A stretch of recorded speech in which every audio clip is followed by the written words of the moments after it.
लगाओ भातार बड़ी प्यारा कर तबे तू हो निझका सगे। लगाओ भातार बड़ी प्यारा कर तबे तू हो निझका सगे। हेगे नैहर में गढ़नी घास गे छाउड़ी ससुर जाही कला सगे। हेगे नैहर में गढ़नी घास गे छाउड़ी ससुर जाही कला सगे।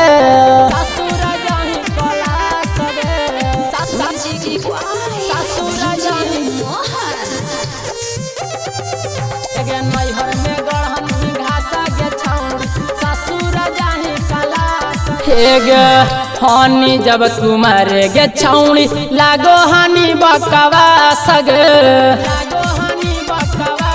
हेगे ससुरा में जाते गे छाउड़ी हो गे नहीं तू झका सगे।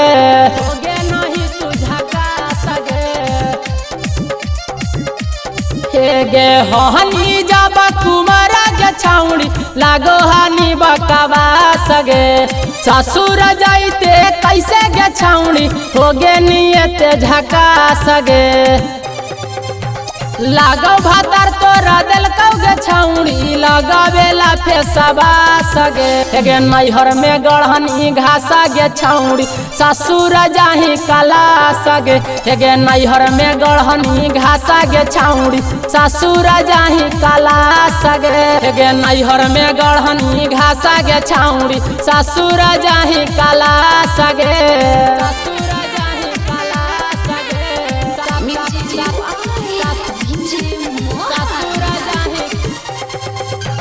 नैहर में गढ़नी घास गे छाउड़ी ससुर जाही कला सगे।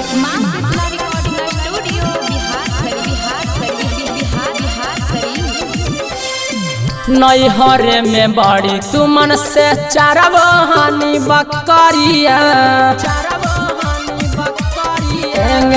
लग हौ भातार गे छौड़ी करही तौ तोरा नौकरिया।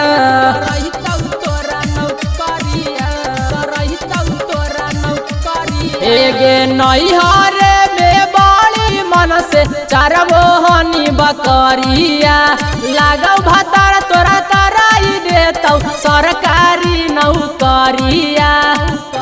हेगे सोनू काजू पवन मागे छाउड़ी कर देतौ तोरा ना सगे।